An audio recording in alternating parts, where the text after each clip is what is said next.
Bismillahirrahmanirrahim. Assalamualaikum warahmatullahi wabarakatuh.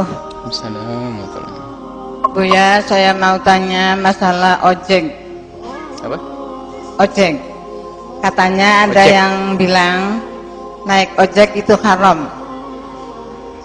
Jadi gimana kalau kegiatan saya kan dari rumah ke sini pagi Sabtu tuh naik ojek. Terus kalau ziarah ke kuburan suami saya naik ojek lagi. Jadi gimana solusinya kalau misalnya dibilangin haram, nanti ibadah saya itu gimana? Sekian, makasih Buya. Wassalamualaikum warahmatullahi wabarakatuh. Assalamualaikum warahmatullahi wabarakatuh. Bismillahirrahmanirrahim.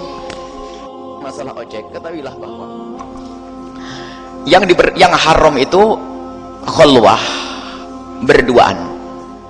Kalau jika ada orang berduaan di tempat yang di situ bisa ngomong sebebas-bebasnya atau melakukan sebebas-bebasnya, namanya khulwah. Di tempat yang tertutup berduaan laki dan perempuan itu mutlak haram. Awas, hati-hati, tolong diperhatikan. Yang bisa mungkin mencubit tidak ada yang tahu, mohon maaf, dan seterusnya sampai naudzubillah mungkin zina. Jangan dilanggar masalah khulwah itu. Dan sebagai adik-adik putri kalau diajak khulwah oleh siapapun jangan mau, biarpun oleh kiai yang katanya jubahnya lebih gede dari ini, biar katanya dia bisa terbang di awang-awang, wali besar, kalau sedang ngajak khulwah berduaan adalah haram, biarpun untuk ngajar Al-Quran tafsir berduaan.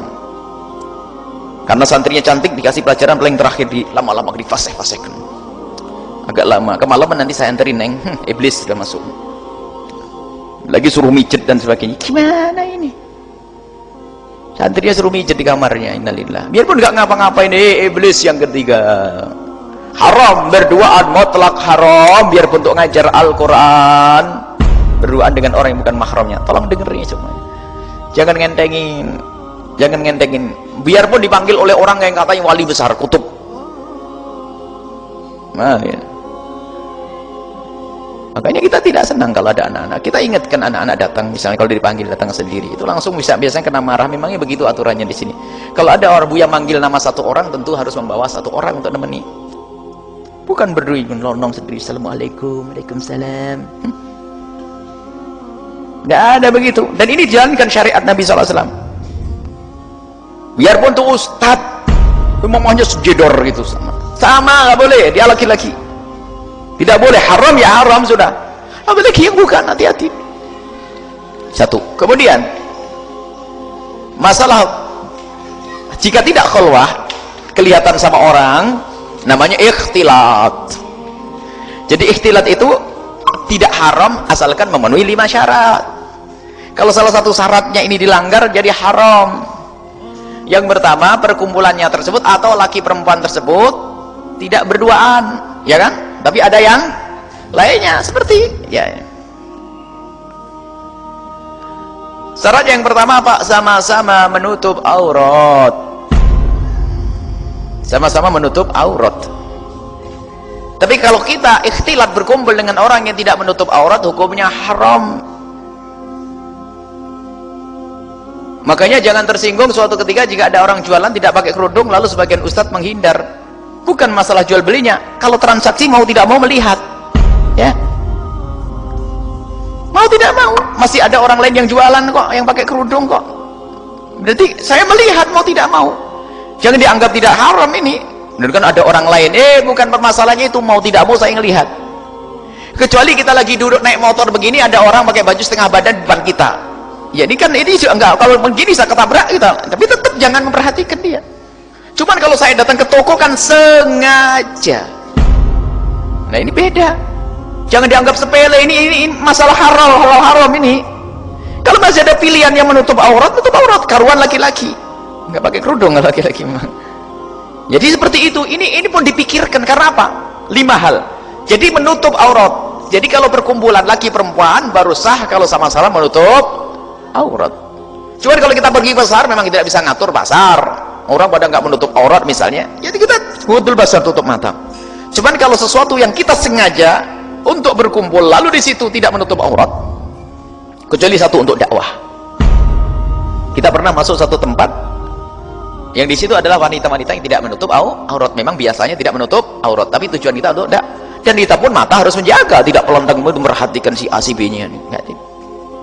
Baik. Kemudian syarat yang kedua adalah di situ golongan orang yang sama-sama menjaga mata. Anda menutup aurat, seorang wanita solehah menutup aurat, tapi duduk dengan laki-laki yang jelalatan matanya. Biarpun Anda menutup aurat masih diterawang sama dia. Itu iblis itu.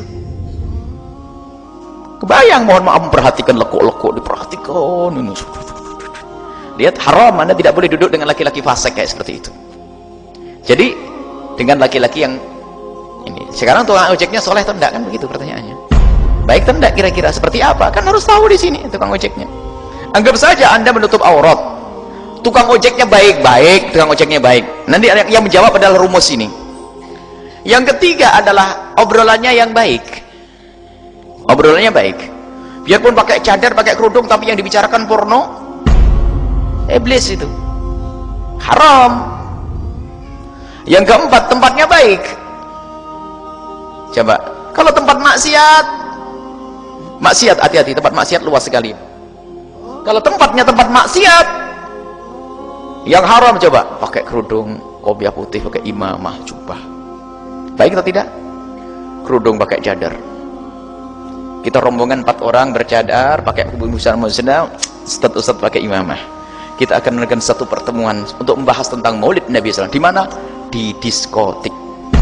Nah, ini kok kacau judulnya. Ada apa itu semuanya? Tempatnya jadi sah. Yang kelima,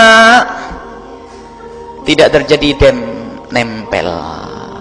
Karena nempel ini, mohon maaf, Anda sebagai perempuan kalau nempel dengan perempuan tidak masalah.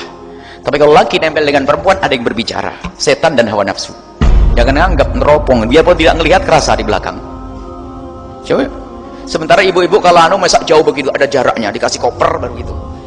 Tidak ada. Nempel atau tidak kalau ngojek? Kecuali ojek model orang Medan itu, kayaknya buru ojek model. Ojek itu belak pinggir sana, ada pisahnya, pemisah, itu aman. Atau becak karuan begitu ya. Tapi kalau nempel itu ya ini haramnya karena nempel. Atau ibu taruh di raknya belakang itu, depan itu. Ada gitu. Nggak ada kan? Jadi haramnya itu harus ditinjau dari sisi ini. Kalau jangan serta-merta haram tanpa sebab, orang nggak bisa paham menerima hukum nanti. Jadi haramnya karena apa? Biarpun ziarah Sunan Gunung Jati kalau dempet-dempetan jadi haram. Lebih baik doain di rumah saja. Kecuali dempetan yang tidak pernah kita duga, biasanya ramai, terlalu ramai, Allah, ini lain cerita. Tapi kalau Anda tahu bahasanya di situ bakal dempetan, haram masuk ke tempat itu. Jauh dekat tidak sama, jauh dekat, jangankan jauh segini gitu nempel juga haram kok. Tidak usah ngaji, kita pengen dapat hadal Allah Subhanahu Wa Taala. Jangan dibuka pintu setan ini. Yang ada jauh dekat, jangankan kok jauh dekat saya nempel sebentar kok, gimana hukumnya? Ya tetap haram, nempel kok sebentar. Ngapain senggol-senggolan itu ya? Nah ini kita harus jelas saja. Kadang-kadang orang mencari ilmu tapi melanggar Allah. Kalau punya suaminya biar nganterin, dapat pahala. Biarpun tidak bisa ngaji tapi dapat pahala. Anaknya, kemudian ponakannya, kakeknya, cucunya, menantunya. Jadi boleh semuanya. Jadi jangan dilanggar hal-hal semacam ini. Jadi ketahuilah Allah akan memuliakan. Orang yang tidak pernah menyadari kesalahannya tidak ditolong oleh Allah. Kalau ibu menjaga astagfirullahaladzim, ini tidak boleh. Allah akan mudahkan nanti. Tidak tahu caranya bagaimana. Apa oleh Allah diganti mobil, atau suaminya jadi seneng nganterin. Tapi kalau sudah melanggar terus, selamanya akan dituruti oleh iblis. Dari awalnya ngelanggar tetap ngojek terus, suaminya tetap saja nggak mau nganterin, anaknya bandel. Kenapa? Sudah ngelanggar terus, dinikmati sama iblis, seneng tuh. Kalau enggak, ya Allah, saya akan mengikuti syariatmu, bantu aku ya Allah. Besok dikasih mobil oleh Allah, dianterin sama ini, besok dikasih anak menantu yang baik, kan enak. Sudahlah, jangan dilanggar syariat Nabi SAW. Makanya pengajian-pengajian yang diadakan pun kita selalu wanti-wanti, jangan sampai ada desak-desakan harus pisah laki perempuan. Kita ingin cari pahala, sementara pahala itu masih ada syarat, Bu. Orang itu beramal baik, syaratnya adalah ikhlas, ikhlas. Kalau tidak ikhlas diterima atau tidak? Tidak. Tapi adakah maksiat perlu ikhlas? Ada maksiat langsung tuh masuk nih. Jadi jangan ngandalin, wah saya akan berbuat baik sambil maksiat. Perbuatan baiknya belum tentu diterima oleh Allah, maksiatnya pasti diterima oleh Allah. Terus kemudian selama ini bagaimana yang sudah biasa melakukan yang haram? Kalau ojeknya ojek yang terhormat, yaitu didesain dengan mobil. Kemarin kita pengen moto, ini kayaknya bagus nih, di mana sama si Imam, di Medan barangkali pesendana ada, dibuat dan terpisah ada pemainnya. Nah, ini kayaknya harus dibudayakan ojek, dan itu bisa banyak orang dan lebih menguntungkan bagi tukang ojeknya itu. Ini adalah ojek di samping itu, desain motornya semuanya semacam itu. Kita perlu ojek yang semacam ini, yang terhormat. Jadi nggak sentuhan, nggak ini, dan nggak kelihatan karena di sampingnya dia sibuk nih, nggak toleh ini, aman, dan ada pembatasnya. Ini kayaknya adalah apa, ojek syar'i. Atau kemarin ada satu gambar dikasih apa, pembatas. Pembatas atau papan begitu. Jadi kayaknya harus ada ojek syar'i. Ada pembatasnya. Jadi antara tukang ojeknya sudah ada papannya itu. Kayaknya besok harus ada yang desain lalu dibagi-bagiin ke tukang ojek semuanya ini. Desain agar syar'i semuanya. Lah kalau tidak ada kalau kita tidak jelas hukumnya, nanti orang akan nyerah dengan kemaksiatan, dengan keharaman.